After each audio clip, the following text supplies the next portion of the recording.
Assalamualaikum warahmatullahi wabarakatuh. Alhamdulillah wassalatu wassalamu ala Rasulillah wa ala alihi wa sahbihi wa mawalah. Asyhadu an la ilaha illallah wahdahu la syarikalah wa asyhadu anna Muhammadan abduhu wa rasuluh wa safiyyu wa khaliluh addal amanah wa nasahal ummah wa jahada fi sabilihi haqqa jihadih. Ikhwa fillah rahimakumullah, alhamdulillah rabbil alamin. Malam hari ini kita melanjutkan tadabbur kita terhadap surah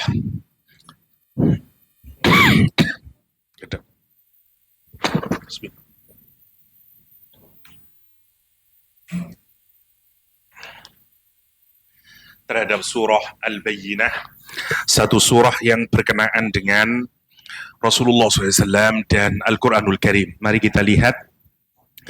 Kita sampai di ayat yang kedua kemarin bahwa orang kafir baik dari kalangan ahlul kitab dan musyrikin tidak akan pernah memisahkan, tidak disebutkan di sini, tapi para ulama mengartikan munfakin di sini adalah dia tidak melepaskan agamanya hatta ta'tiyahumul bayyinah, sampai datang kepada mereka al-bayyinah atau bukti yang nyata. Mari kita lihat sekarang ayat kedua, kita sampai di ayat yang kedua.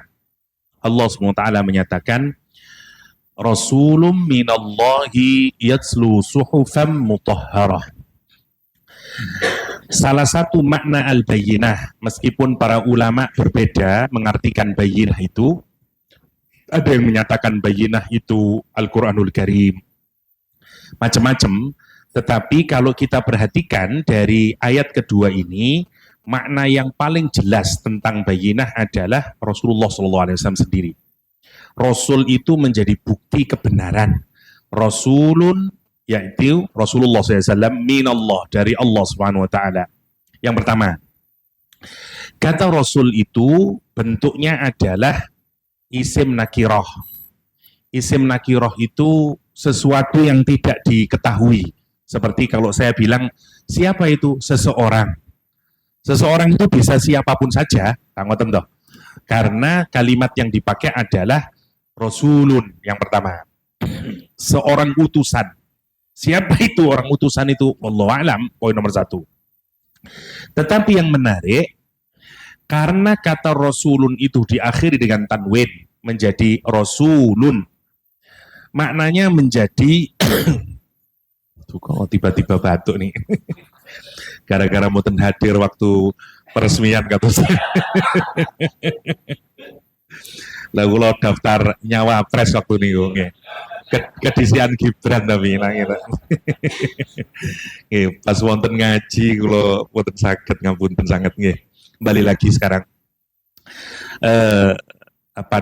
Al-Bayyinah itu makna yang pertama adalah Rasul, Rasulun. Lah, kenapa kok tidak disebut dengan Ar-Rasul? Kalau disebut dengan Ar-Rasul, rujukannya jelas kepada Nabi Muhammad SAW. Tapi Allah tidak menggunakan kata Ar-Rasul, tapi Rasulun. Lah, kalau ada bentuk nakiroh semacam ini, diakhiri dengan tanwin, fungsinya untuk lita'zim. Rasul yang istimewa itu. Rasul yang sangat keren itu. Kira-kira begitulah. Lah memang kita dengerinnya tidak terasa, ya karena telinga kita bukan seperti telinganya Abu Bakar Siddiq dulu. Orang Arab dulu kalau mendengar kata Rasulun, wah dia itu, wah, kayak kita ngomong, dua ini seseorang itu, wah kayak begitulah kira-kira. Jadi Allah itu menggunakan kata Rasulun yang pertama untuk pengagungan kepada Nabi Muhammad SAW. Rasul itu bentuknya ngikuti wazan fa'ul, ya, mubalaghah, orang yang terus-menerus menyampaikan wahyu dari Allah SWT, bukan sekali dua kali, dia terus-menerus, ya, makanya disebut dengan Rasul. Minallah, dari Allah SWT, yatslu, yang membacakan, suhufan mutahharah, lembaran-lembaran yang disucikan oleh Allah SWT, yaitu Al-Quranul Karim.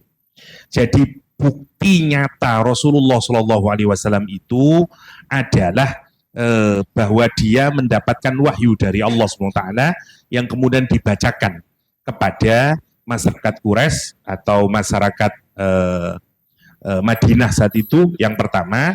Yang kedua, bukan hanya itu saja, karena yatslu makna keduanya adalah mengikuti dalam bentuk amal. Jadi tala yatslu itu maknanya dua ya. Satu, membaca, makanya disebut dengan tilawatul Quran, karena kita membaca. Tapi yang kedua, tala yatslu itu mengikuti. Jadi Nabi Muhammad itu ditugaskan bukan hanya membaca, tapi kemudian mengikuti bacaannya itu dalam perilaku. Makanya kenapa Quran sama Nabi Muhammad jadi satu, karena isinya Quran, ya perilakunya Rasulullah SAW. Makanya Rasulullah disebut sebagai Al-Quran Yamshi, Quran yang berjalan. The Walking Quran. Kenapa? Karena Nabi itu ditugaskan untuk yatslu alaihim ayatih. Jadi bukan hanya tilawah kayak waktu kegiatan pengajian itu. Acara kedua tilawatul Quran, habis itu selesai, ngoten-ngoten. Jadi tilawah itu menuntut dua hal itu. Satu, membaca, tapi sekaligus mengikutinya dalam bentuk perbuatan. Itu tugas Rasulullah SAW. Makanya bukti konkret yang disebut oleh Al-Quran itu ya Rasulullah itu. Satu, dia membaca Al-Quran, dan apa isinya Al-Quran itu ditunjukkan dalam perilakunya Rasulullah SAW. Kita ini kalau dapat petunjuk plus implementasinya, kuat kita mengikuti itu. Lah kadang-kadang orang itu, memang Islam itu bener sih Pak, tapi nonton kelakuan wong Islam kok ngono ya. Lah, orang bisa keluar dari Islam gara-gara ngoten. Ya, wonten profesor matematika cerita di Texas sana, temannya setelah dia mencari berbagai jenis agama, semuanya udah dia pelajari, berakhir dengan Islam. Sempat juga tinggal di Arab seingat saya, tapi kemudian dia pindah lagi ke agama Buddha, keluar lagi dari Islam. Ketika ditanya, kenapa saya tiba batuk nih? Gara-gara mambu soto nih kata dosen. Masya Allah. Nopo namine ngapunten Bu Soto. Nopo namine supe sampai kulo. Nah, Nabi Muhammad SAW itu gimana tadi?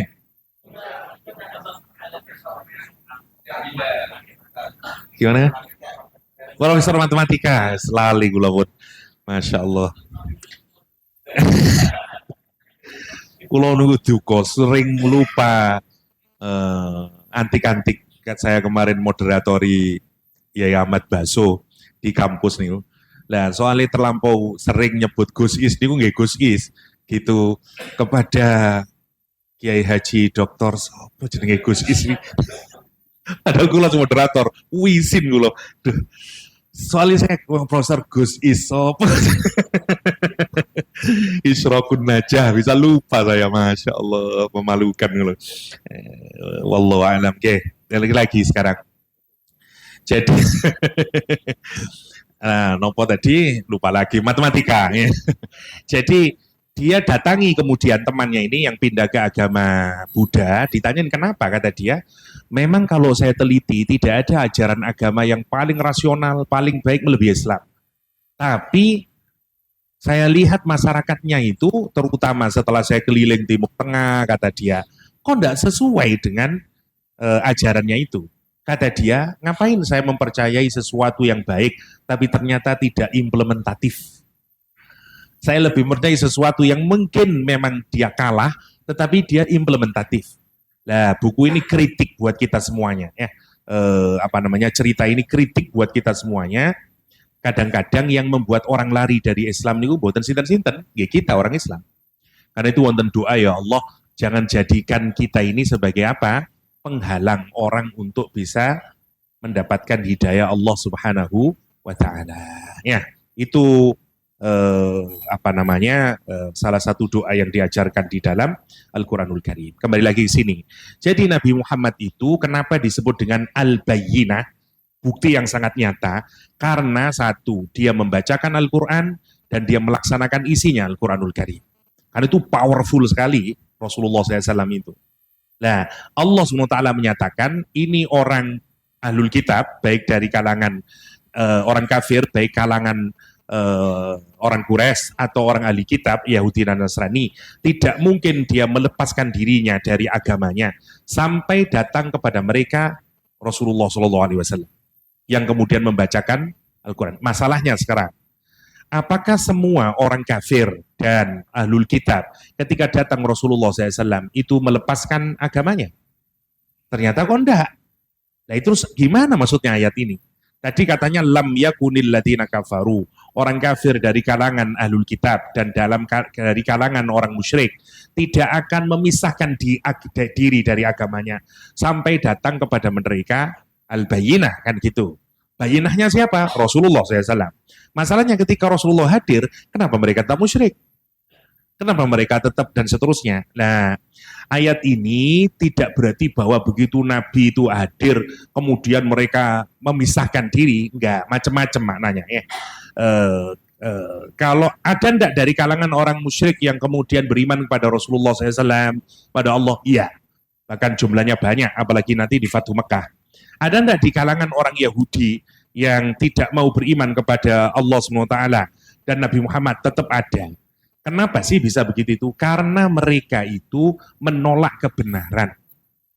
Kenapa? Karena punya kepentingan yang lain, entah kepentingan duniawi, entah kepentingan macam-macam. Quran bahkan menyatakan mereka itu aneh-aneh. Kata dia itu, misalnya orang Yahudi digambarkan oleh Al-Quranul Karim. Mereka itu tidak beriman karena berkata kenapa? Qalu, kata dia, innallaha ahda ilaina alla nu'mina li rasulin hatta ya'tiyana bi qurbanin ta'kuluhun nar. Kami itu hanya percaya sama Nabi itu kalau memang dari Allah, kalau ada api dari atas sana atau kilat yang berupa api menyambar dan kemudian memakan kurban yang diberikan oleh Nabi tersebut. Nah, kalau dia bisa begitu, kita beriman. Ya, satu. Jadi meskipun mendapatkan Rasulullah SAW dan amalnya Rasulullah sesuai dengan Al-Quran, padahal itu sudah al-bayyinah, mereka tetap enggak. Kenapa? Karena ada motivasi-motivasi yang lain. Atau ayat yang lain, misalnya surat Isra. Wa qalu lan nu'mina laka hatta tafjura lana minal ardi yambu'a. Saya ini tidak mau beriman, kecuali dari bumi ini muncul airnya, muncul tanamannya, anggurnya. Maksudnya kalau you bikin kami kaya, kami beriman. Tidak mau dia. Dan seterusnya. Makanya dia bilang, autakuna laka jannatum min nakhili wa inabin. Ya, prinsip misalnya, kalau agamamu membuat saya kaya, saya beriman. Kalau agamamu tidak bikin saya kaya, saya tidak mau beriman. Loh, ada motivasi-motivasi yang lain yang digambarkan oleh Allah Subhanahu wa Ta'ala. Jadi, mereka ini tidak melepaskan agamanya bukan karena mereka menolak Nabi Muhammad, tapi mereka punya yang lain-lain itu. Yang sebenarnya kenapa mereka begitu? Karena tidak lain tidak bukan mereka ini terlampau cinta kepada dunia. Allah SWT menggambarkan itu ngeten nggih terus Al-Qur'an wonten surat Hud ya. Man kana yuridul hayatad dunya nuwaffi ilaihim a'malahum fiha. Siapa saja yang melakukan amal soleh, apa saja perbuatannya, hanya untuk mengharapkan kehidupan dunia wazinataha dan perhiasan dunia ini, nuwaffi ilaihim, nanti semuanya akan dipenuhi balasannya oleh Allah atas perbuatannya itu di dunia ini. Tidak akan dikurangi. Wahum la yubkhasun. Dan tidak akan dikurangi sedikit pun dalam surat Hud. Dan ini ketentuan Allah SWT. Ya, ngeten, ketentuan Allah niku nanti ya, kutubung qayyimah, nanti saya jelasin lebih detail ke sana. Tapi ini ketentuan Allah. Orang itu kalau berbuat amal nopo mawon dan motifnya mboten wonten akhirate, hanya karena mengejar kehidupan dunia dan perhiasannya, berupa apa nih Ustaz? Misalnya dunyo brono. Kenapa dia amal soleh? Ya krono cek soge. Karena dia kepingin menarik uang dan seterusnya. Nopo sampean cek rajine maca Al-Waqiah, cek mboten melarat. Misalnya, kenapa kok rajin baca? Satu-satunya alasan yaitu dan seterusnya. Nomor dua, kata misalnya apalagi hayat di dunia seperti ben dapat pengakuan, ya, ben jadi anggota DPR misalnya, dan seterusnya dan seterusnya. Niku namanya hayatad dunya wa zinataha. Kata Allah, kalau kamu beramal soleh, niatnya karena itu, tak penuhi semuanya di kehidupan dunia ini, tidak akan tak kurangi.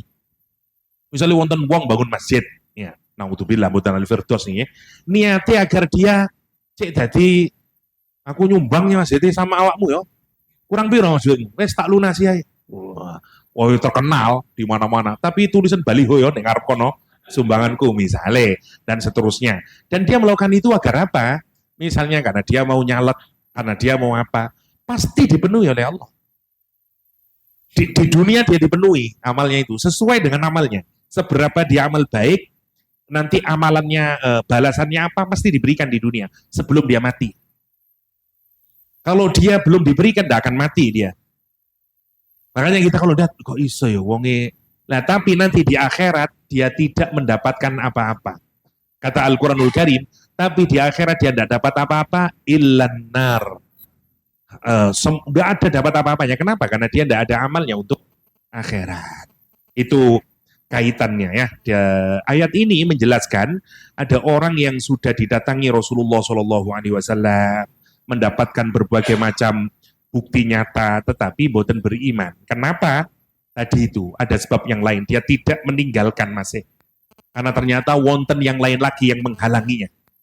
Padahal mestinya orang itu kalau dihadapkan pada kebenaran, mestinya dia nopo beriman pada Allah SWT. Quran kemudian menjelaskan tentang suhufam mutahharah itu, yaitu Al-Quran itu. Fiha, di dalamnya, yakni di dalam Al-Quranul Karim, kutubun, tulisan atau ketentuan hukum. Kata Baniku menulis, dulu makna asalnya kalau orang menulis di atas batu atau memahat kayu. Sehingga kalau sudah ditulis tidak bisa dihapus lagi. Ya kalau kita nulis di batu, masih zaman dulu ya, dibikin relief atau batu kita atau kayu dibikin apa seperti tulisan begini ini kan tidak bisa dihapus. Diapain lagi? Tidak bisa. Dulu kataba itu maknanya begitu. Belum ada kertas dulu. Maka kalau orang nyebut kataba itu maksudnya begitu dulu. Nah dari makna itulah kataba maknanya ketetapan. Kenapa? Karena kalau sudah ditulis tidak bisa dihapus. Makanya kataba nanti lambat laun maknanya menjadi mewajibkan. Ketentuan yang wajib diikuti. Namanya kataba, kutiba alaikumusiyam dan seterusnya. Nah, Al-Quran itu salah satu isinya adalah fiha kutubun qayyimah. Dalam Al-Quran itu ada ketentuan-ketentuan, kepastian-kepastian, hukum-hukum yang qayyimah, yang tegak, yang establis, nggak akan bisa berubah. Dia tidak doyong ke kanan, tidak doyong ke kiri. Saya kasih contoh. Kata Allah SWT, wonten surah Al-Isra, niku wonten ketentuan Allah kepada Bani Israel. Ya karena sekarang lagi tetap rame lagi Israel ya. Kata Allah SWT ngeten hukumnya niku. In ahsantum li anfusikum wa in asatum falaha. Jika kamu berbuat baik, itu sebenarnya kembali kepada kamu sendiri. Untuk kamu berbuat baik itu. Ya, tapi kalau kamu berbuat jelek, maka balasannya atas kamu. Itu hukum Allah, sama seperti hukum Archimedes, seperti hukum gravitasi. Kemarin saya jelasin ada dua hukum nih yang dibikin oleh Allah SWT. Satu hukum yang diletakkan di alam, namanya natural law. Ada hukum yang ada dalam kehidupan ini, namanya social and moral law, kata Syekh Mutawalli Sya'rawi. Dan dua-duanya ini tidak akan pernah berubah, terus terjadi. Nah, di surah Al-Isra, Allah berbicara tentang ketentuan Allah kepada orang Yahudi.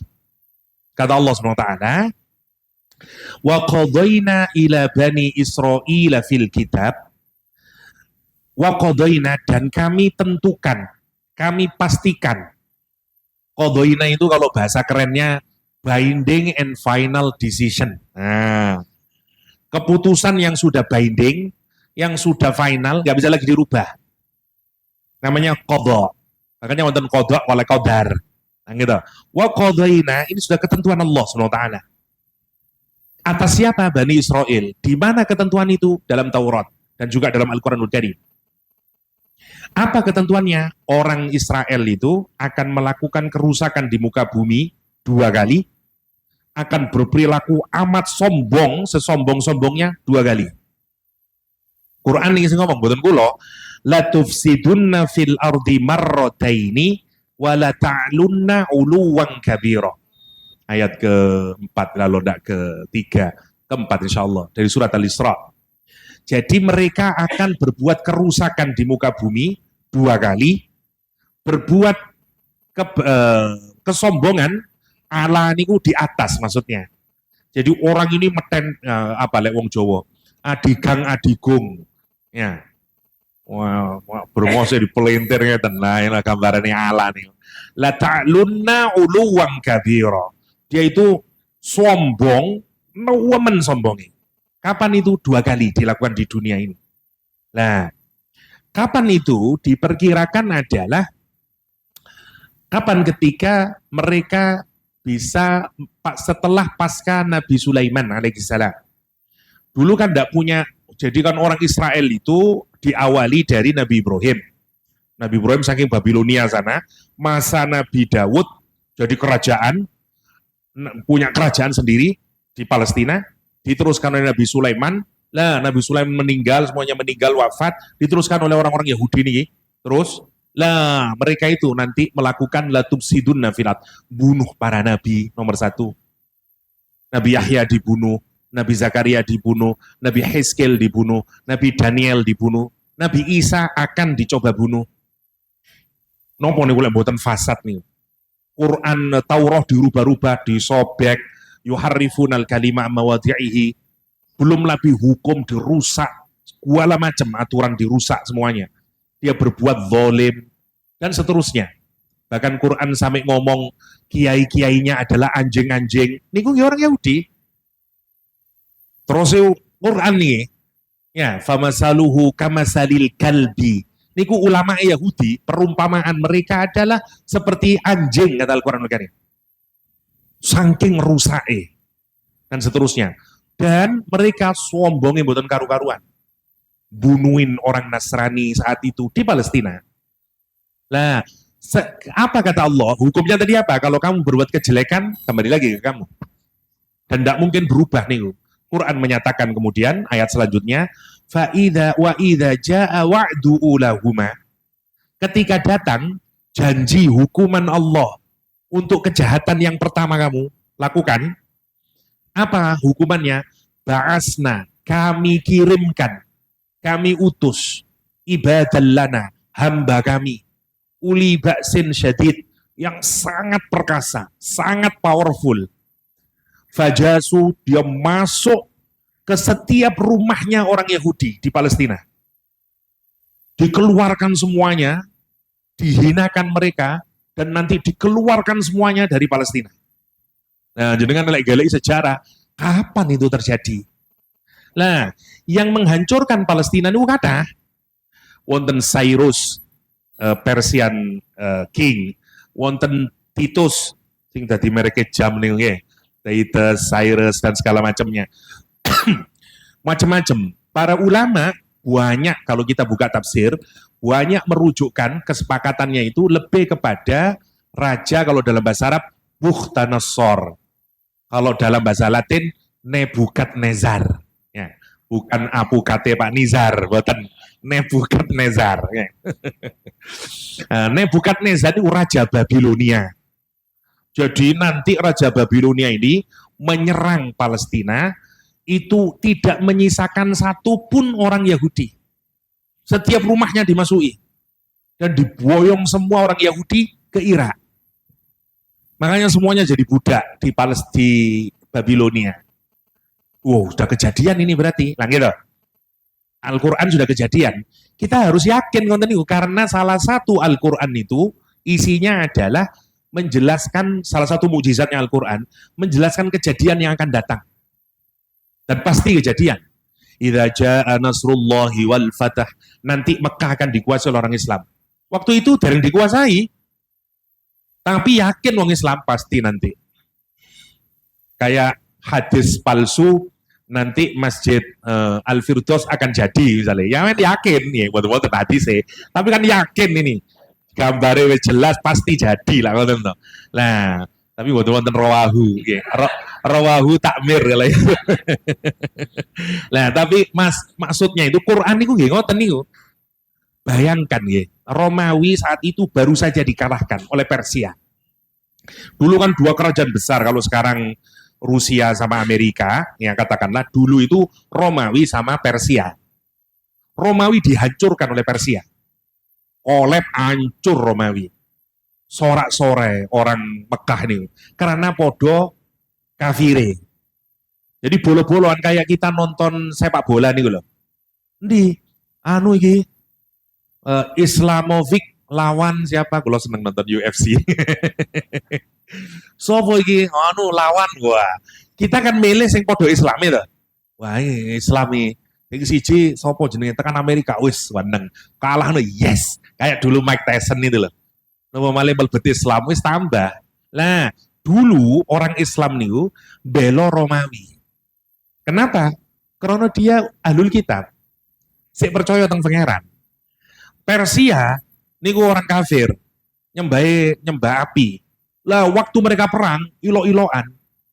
Begitu menang Persia, wah dijelek-jelekin udah wong Islam. Di Mekah saat itu. Turun ayat Al-Quranul Karim surat Rum. Ghulibatir Rum. Habis ini Romawi akan mengalahkan Persia. Coba bayangkan.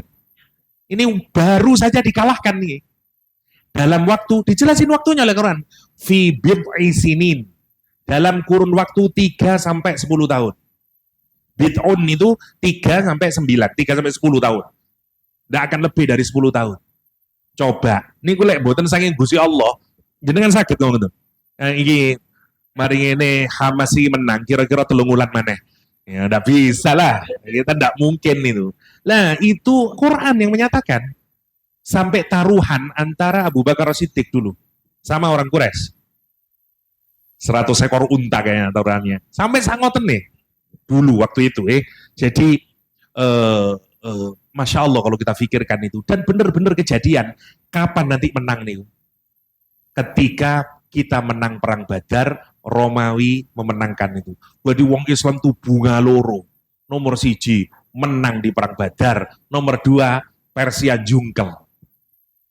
Ya, jadi itu kegembiraan sing tumpuk-tumpuk. Ya, itu yang digambarkan oleh Al-Quranul Karim.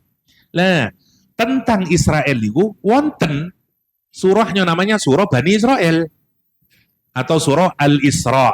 Wonten surah Bani Israel itu teng Quran. Ya.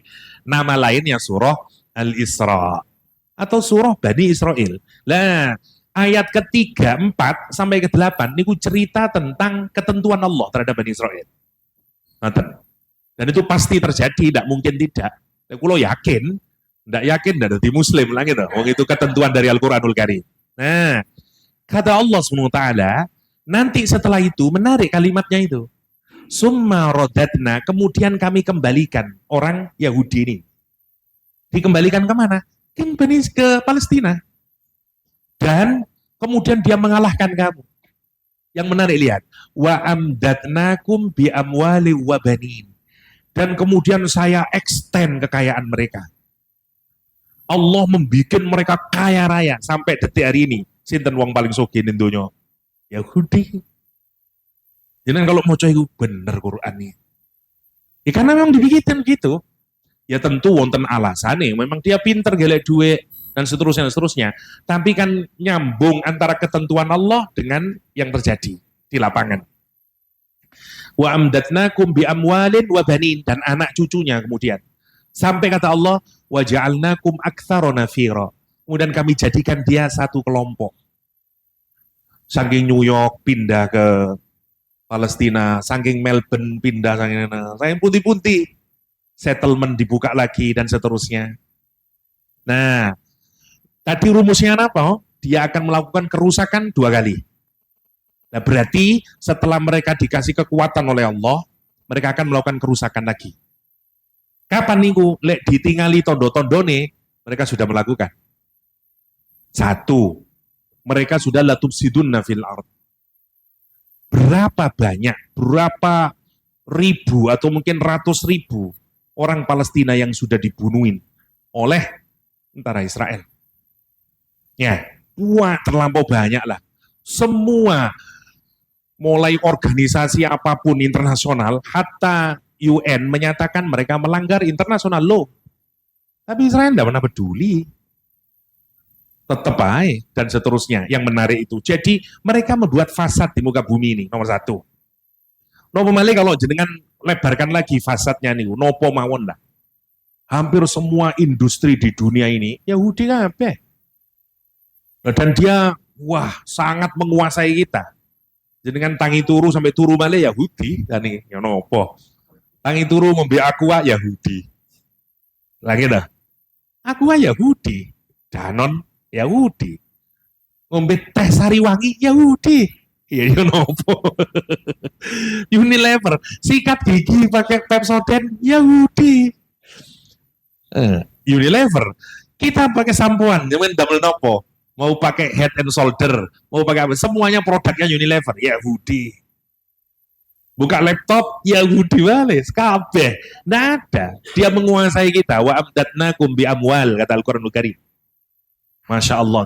Nah, tetapi yang menarik, setelah mereka dikuasakan, ayat ini yang belum berlangsung. Jadi dia sudah melakukan latusituna filat, insya Allah sudah. Wala ta'lunna uluwan kabiro, dia sombong, ya, dia menyombongkan dan menempati Allah itu berada di atas, menempati yang bukan haknya. Mereka sudah lakukan settlement di mana-mana, ya, diusiri orang Palestina. Ya, sampai sekarang ini sebenarnya mereka targetnya adalah semua pindah ke Gurun Sinai sana. Masya Allah kalau kita pikirkan. Nah, ini maksudnya la ta'lunna uluwan kabira. Nah, tapi ketentuan hukumnya itu Allah yang tahu. Ya, sayangnya di ayat ini tidak tahu tahun berapa, tidak ada. Ya, tapi pasti terjadi. Lihat kata Al-Quran ayat terakhirnya. Fa idza jaa wa'dul akhirah. Kalau nanti datang janji Allah hukuman kepada Bani Israil itu untuk kali yang kedua, yang gini belum berhasil. Makanya wonten ulama, seingat saya di tafsirnya Syekh Mutabli Sya'rawi, ketika dikasih tahu bahwa tentara Israel sudah masuk ke Masjidil Aqsa, menembaki dan seterusnya, dia bilang alhamdulillah, karena janji Allah akan segera terjadi, kata dia. Masya Allah nih, ya tentu kita tidak berharap ya semakin banyak nabi, tapi menarik janjinya digambarkan oleh Al-Quran. Apa nanti isinya janji kedua ini? Kalau nanti dihukum oleh Allah SWT orang Bani Israel, apa kata Allah? Liyasu wujuhakum. Nanti kalau hukuman ini datang akan menyuramkan wajah mereka. Menyuramkan ini membuat wajah mereka itu jelek, sumpek, sedih, nggak bisa ngapa-ngapain dia. Satu. Yang kedua, waliyat khulul masjidah kama dakhaluhu awwala marrah. Orang Islam nanti akan masuk ke Masjidil Aqsa sebagaimana kali pertama dulu orang Islam masuk. Itu zamannya siapa? Umar bin Khattab. Kita sudah pernah masuk, janjinya itu clear. Nah gitu. Kita memang sudah pernah masuk Masjidil Aqsa. Membebaskan Masjidil Aqsa. Salahuddin Al-Ayyubi dan Umar bin Khattab. Kata Quran, nanti kamu akan bisa memasuki lagi. Dan yang terakhir, waliyutabbiru ma'alau tatsbira. Dan kamu akan mengambil alih, menghancurkan apa-apa yang oleh orang Yahudi itu dia berada di atasnya dengan sombong itu. Salah satunya nopo? Settlement itu balik-balik kita orang Islam. Kapan niku? Masalah ini niku, wallahu a'lam bishawab. Gitu. Tapi kita yakin dengan itu. Yakin dengan itu karena ayat Al-Qur'annya wonten.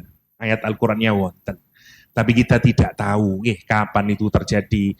Nompo cedek-cedek kiamat Ustaz. Wallahu a'lam, kita tidak tahu. Hadis juga menjelaskan tidaklah datang hari kiamat sampai orang Islam memerangi orang Yahudi. Dan sampai nanti semua orang Yahudi berlindung di apapun akan ngasih tahu. Dia berlindung di balik batu, batu ngasih tahu. Ini orang Yahudi. Ya, kecuali satu pohon. Namanya pohon Gharqad, kan gitu. Itu yang tidak ngasih tahu. Makanya orang Yahudi sekarang itu nanam pohon Gharqad, bayangin. Jadi satu sisi mereka tidak percaya sama Islam, tapi nandur Gharqad. Seperu bener lah ngoten to. Masya Allah ya. Saya sekali lagi mboten anti Yahudi sekali lagi karena dalam agama Islam tidak boleh. Wonten wong Yahudi sing sae. Ya, tetapi memang sebagai sebuah sistem pemerintahan Masya Allah ya, wallahu a'lam. Yang jelas itu namanya kutubun qayyimah. Ngoten maksudnya.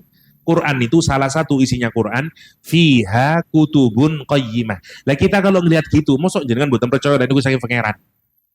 Itu namanya bayyinah, clear proof, clear evidence dari Allah Subhanahu wa taala. Ngoten. Karena gak bisa menolak kita. Iya, bener ya. Romawi bener ya mengalahkan Persia. Fatu Mekah bener-bener dimenangin nih oleh orang Islam. Abu Jahal bener-bener modar ya. Tabat yada abi lahabi wa tab. Bayangkan, Abu Lahab niku masih sehat ketika turun ayat modar kon, mate bongko kon Abu Lahab. Ayatnya begitu. Tapi Abu Lahab sampai malah ngeten. Lihat nih, tangan saya masih kuat nih. Coba kurang ajar ya. Padahal kalau jenengan pikirakan, lah iyo, Abu Lahab itu membenci Islam. Kenapa Abu Lahab kok mboten damel trik ngeten? Misalnya, Muhammad sepurane yo, aku wis sadar wis tak melbu Islam ya aku. Asyhadu an la ilaha illallah, asyhadu anna Muhammadur Rasulullah. Quran salah sampun. Karena Quran menyatakan Abu Lahab akan hancur. Kalau Abu Lahab masuk Islam, berarti sing rusak nopo? Quran. Tapi menarik, nopo Abu Lahab kok mboten mikir ngoten. Karena itu sudah ketentuan Allah. Itu namanya fiha kutubun qayyimah. Mboten saged dapat hidayah Abu Lahab nih. Padahal dipikir akal, lah ya goblok Abu Lahab nih. Lah apa susah melawan Nabi Muhammad itu dengan berbagai cara. Mending ini pura-pura datang ke Nabi Muhammad, tobat masuk Islam. Berarti Quranmu salah Muhammad. Aku Islam nih. Lah ngoten to. Berarti ayat Allah harus dihapus ini. Dinasakh ini. Nah, itu maksudnya. Karena sudah merupakan ketetapan Allah. Orang yang sudah ditetapkan tidak mungkin bisa berubah. Tabat yada abi lahabiu watab. Itu yang dimaksud dengan fiha kutubun qayyimah. Dia sudah qayyim. Ya, qayyim itu dari kata koma, berdiri tegak ngeten. Yang namanya qayyimah. Berikutnya, wa ma tafarraqal ladzina utul kitaba illa min ba'di ma ja'atuhumul bayyinah. Wa ma tafarraqa, dan tidaklah berfirqah-firqah, pecah, terbelah. Kapan? Siapa yang berpecah belah ini? Alladzina utul kitab. Orang-orang yang diberi ilmu, diberi Alkitab. Dalam Al-Quran itu orang Yahudi disebut macam-macam. Karena itu kita harus hati-hati. Boten angsal melakukan generalisasi. Sebagian mawon kalau sebutakan. Orang Yahudi di Quran disebut dengan alladzina utul kitab. Disebut dengan alladzina atainahumul kitab. Disebut dengan al-Yahud. Disebut dengan Bani Israel. Disebut dengan alladzina hadu. Loh, beda-beda. Sama kalau misalnya ada orang muslim, mukmin, muhsin, macam-macam lah gitu, muttaqin, muhsinin. Apa ini semuanya sama? Beda-beda.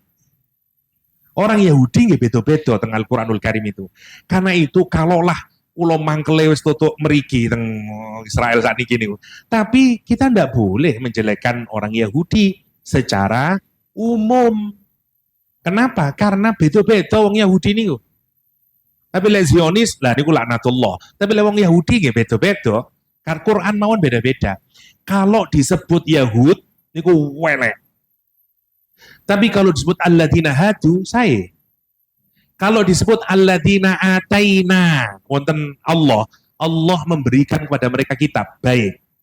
Tapi kalau disebut alladzina utu, diberi, tidak ada Allahnya, diberi kitab biasanya negatif. Seperti di ayat ini. Jadi orang Yahudi niku di Mekah saat itu, begitu turun Nabi Muhammad SAW, ya, ke sana, wa ma tafarraqum, tidaklah mereka berfirqah-firqah, terbelah di antara mereka, illa min ba'di ma ja'atumul bayyinah, kecuali setelah datang kepada mereka al-bayyinah, Al-Qur'an. Awalnya mereka bersatu padu ngeten. Dan mereka gadang-gadang kapan Nabi terakhir ini ya turunnya. Kita sudah kepingin Nabi terakhir ini turun. Mereka disatukan oleh ide itu awalnya. Bahkan kalau perang lawan Aus sama Khazraj, Orang-orang Yahudi berkata, kalau Nabi terakhir nanti turun, orang Arab pasti kalah semuanya. Kami yang akan mendukung Nabi terakhir. Niku setiap peperangan, wong Yahudi Madinah niku ngoten. Sebelum Nabi Muhammad pindah ke Madinah. Begitu Nabi Muhammad pindah, pecah dia. Iya tak Nabi temenan tak? Terbelah kemudian. Kapan ketika ada clear evidence? Nopo hikmahnya buat kita? Kita ini kadang-kadang kepecah setelah nopo? Setelah ngaji. Saat dari ngaji, kumpul bareng. Ngopi bareng, dangdutan bareng, koplo bareng, podo ndak ngaji nih. Langit lah. Tapi menarik sama watak kita itu dalam beberapa hal dengan orang Yahudi. Dan hati-hati. Tapi begitu ngaji, mulai nyalahno satu sama lain. Kon salah iku, ndak nyunah kon niku. Kon niku bid'ah kon niku, neraka iku. Kamu itu, lah itu namanya wa ma tafarraqal ladzina utul kitab. Sama, kita juga begitu. Makanya hati-hati, siapa yang begitu itu Al-Quran? Yahudi. Mestinya orang itu kalau dapat ilmu tambah nopo? Tambah tawaduk, tambah sae, boten ngerasa tambah bener dewe. Lah, lek wonten wong sing mentalitas ngoten niku, jenengan tangleti, mbahmu Yahudi lah ngoten. Keren niku Quran sing ngoten niku. Wa ma tafarraqal ladzina utul kitab dan seterusnya. Kalau tadi pagi niku wonten orang ngompori kula lah gampangane, wonten ngomong, niku Ustaz, niku wonten masjid niku sekarang mau diambil alih oleh orang NU gini-gini. Contohnya adalah Masjid Abdillah di Sulfat itu. Itu diambil alih itu oleh orang NU. Awalnya pertama itu miliknya Ustaz, campur Ustaz, Muhammadiyah dan Salafi dan seterusnya. Itu diambil alih. Nah, sebelahnya ini masjid mantun ngaji. Di sebelahnya ada orang yang tahu. Sebentar Pak, mboten ngoten ceritane. Kula mboten ngertos beneng tok mawon kula. Itu ceritanya Pak, itu fasum. Ada orang namanya Pak Sutrisno kata dia. Dia yang bangun itu Pak dari nol. Ya dia itu yang bangun. Lah Pak Sutrisno itu Pak orang NU kata dia. Tapi tinggalnya ada di situ. Dia tinggal di Jalan Kawi dan Opong. Suatu hari dia ke sana kaget loh. Kok maling ini tadi masjidku itu? Ngoten. Berubah semuanya. Terbangan ndak oleh, KBKB ndak oleh. Makanya kemudian ya ndak oleh ini rek. Wong aku sing bangun, biar niatnya aku bangun itu yo kudu nerimo wong NU dan seterusnya. Karena itu kemudian ada perubahan takmir. Kulo mireng aku mawon. Oh, ngoten ta Pak. Masya Allah nggih. Lah, jadi kita ini seringkali tukaran bukan karena kebodohan kita. Ya, ya bodoh asli nih, cuman maksudnya itu setelah kita dapat ilmu, sesaidi, nah mulai tukaran. Bayangaken nggih, contoh, nempelaken sikil. Coba, waktu kita ngaji awal-awal, ono hadis kudu mepet ngene, wis mepet terus akhirnya. Begitu terus tambah ngaji, ternyata pemahaman ulama beda-beda. Tapi lek awalnya ngaji tok ketemu hadis iku terus ngono, wah pokok sing paling apik iku kudu nempel lo sikil. Lah gitu. Tapi begitu kita ngaji lebih dalam, ternyata para ulama beda-beda. Hatta nih ulama Saudi. Karena ternyata background hadis itu dulu soft nih mboten wonten garisnya ngeten. Para sahabat itu untuk bikin garis caranya dengan nempelkan kaki dulu, berarti lurus wes. Tapi itu bukan terus selamanya begitu. Jadi bahkan tidak apa-apa, asalkan sudah kelihatan lurus. Loh, lah betul-betul nafsiri. Terus setelah kita dapat tafsir, loh kok ini gimana ini? Lah sing garai kita ini tukaran adalah krono ngajine sik saiki. Ngoten-ngoten wis ngrasa pokoke kudu ngene. Padahal hadisnya sama, tapi cara pemahamannya beda-beda. Karena yang satu melihat backgroundnya, ngelihat apanya, oh ini toh tiba ceritanya biyen. Ada yang lah dan seterusnya, ngoten. Makanya kita ngaji terus. Memang biasanya wong lek kados ngoten biasa. Kados anak anu itu masih puber lah ngoten toh, lagi seneng-senenge nampil dan seterusnya. Jadi lah itu diingat-ingat, Quran menyatakan wa ma tafarraqa. Nanti jadi firqa. Wa ma tafarraqal ladzina utul kitaba illa mim ba'di ma ja'atsumul bayyinah. Ini bukan berarti kula anti dipepetaken nggih, mboten napa-napa. Ketemu sing anu, ndak mepet kurang pati apik kon salatmu. Lah ngoten dadine niku. Itu loh maksud saya. Pepet nggih sae. Nggih. Tapi kalau orang yang mboten gelem pepet nggih mboten itu salah. Ngoten maksud kula niku. Asalkan ngertos dalile. Lah ngoten to masalah ini. Lah gara-garanya itu kita maunya satu saja. Karepe wong kabeh kudu melu aku. Jenengan Nabi Muhammad ngoten beda. Wong namanya ini perbedaan. Nggih biasa mawon. Nggih dan seterusnya. Kula sing lucu niku wonten sing kuwi anti rapet, sing kene kepin rapet. Sampai sing rapet sampai ngeten. Wah, insyaallah. Iki apa-apaan. Iya. Katanya saya bin Bas atau siapa, saya lupa jawabnya. Itu hulu kata dia. Hulu dalam beragama. Mboten ngoten carane. Sampai pokoknya Allah Akbar, gue lek imane saya kon. Ayo kon. Durung kena geraya kon. Dan seterusnya. Nggih, sekali lagi kula mboten ngritik niku, mboten napa-napa, rapet nggih sae.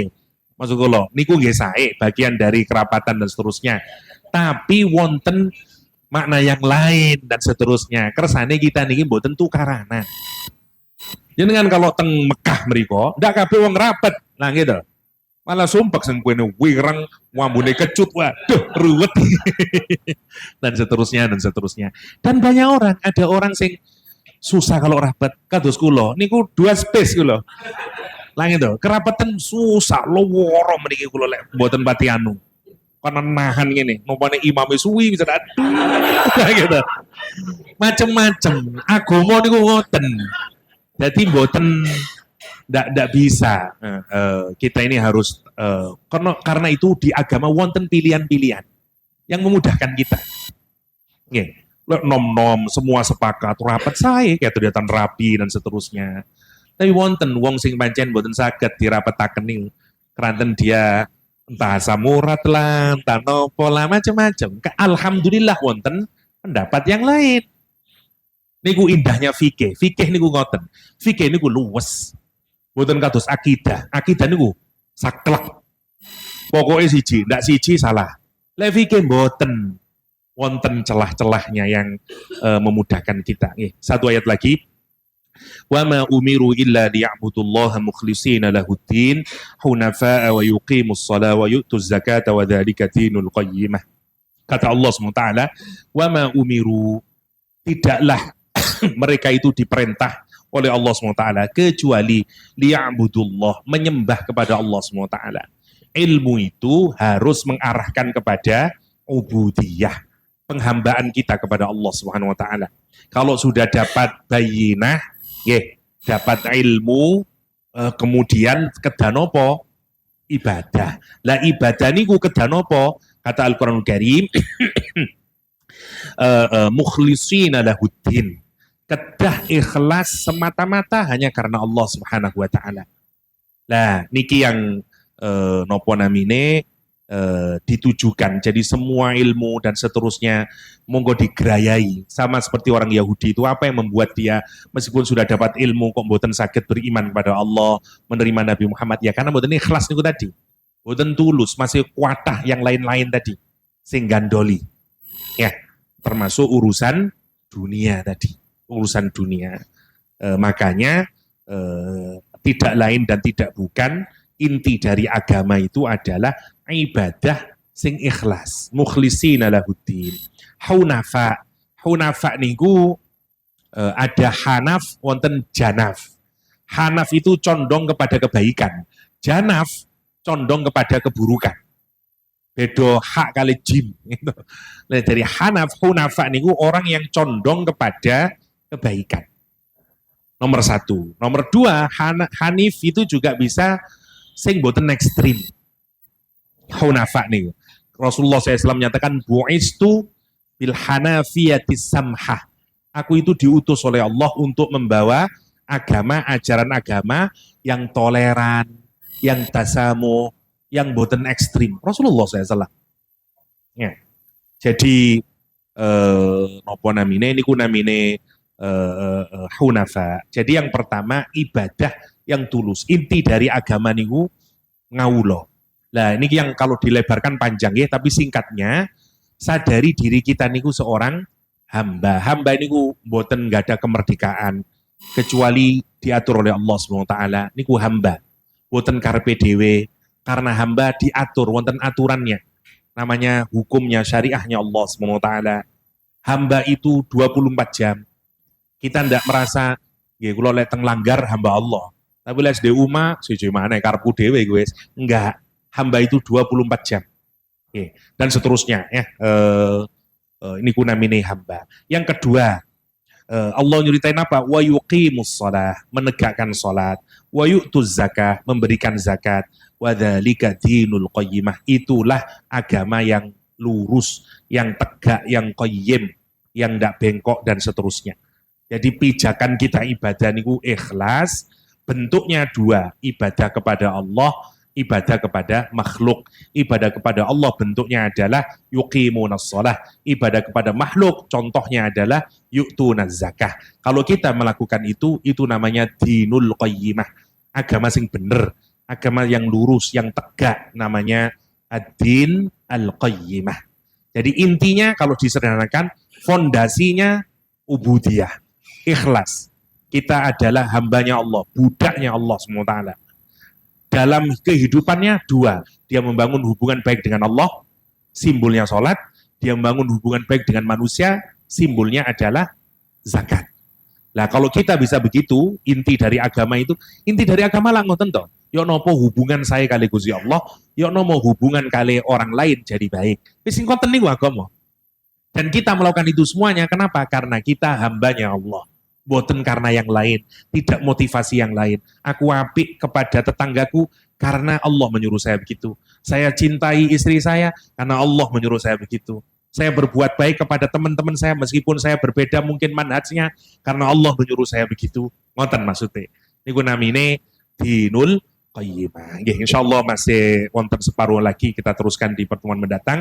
Semoga kita semuanya ini dipastikan saged nggada manah ingkang jembar nggih, menerima perbedaan apapun ya di dalam agama sepanjang wonten dalile, dan semoga saudara-saudara kita di Palestina ditolong oleh Allah SWT ya, ditolong para mujahid di sana dan segera ceasefire segera selesai ini karena kasihan semakin hari semakin bertambah. Ya, amin Allahumma amin. Demikian mugi-mugi wonten manfaatipun. Adanallahu yakum ajma'in wa sallallahu ala nabiyyina Muhammadin wa alihi wa sahbihi wasallam wa akhiru da'wana alhamdulillahirabbil alamin. Subhanakallahumma wa bihamdik asyhadu an la ilaha illa anta astaghfiruka wa atubu ilaik. Assalamualaikum warahmatullahi wabarakatuh.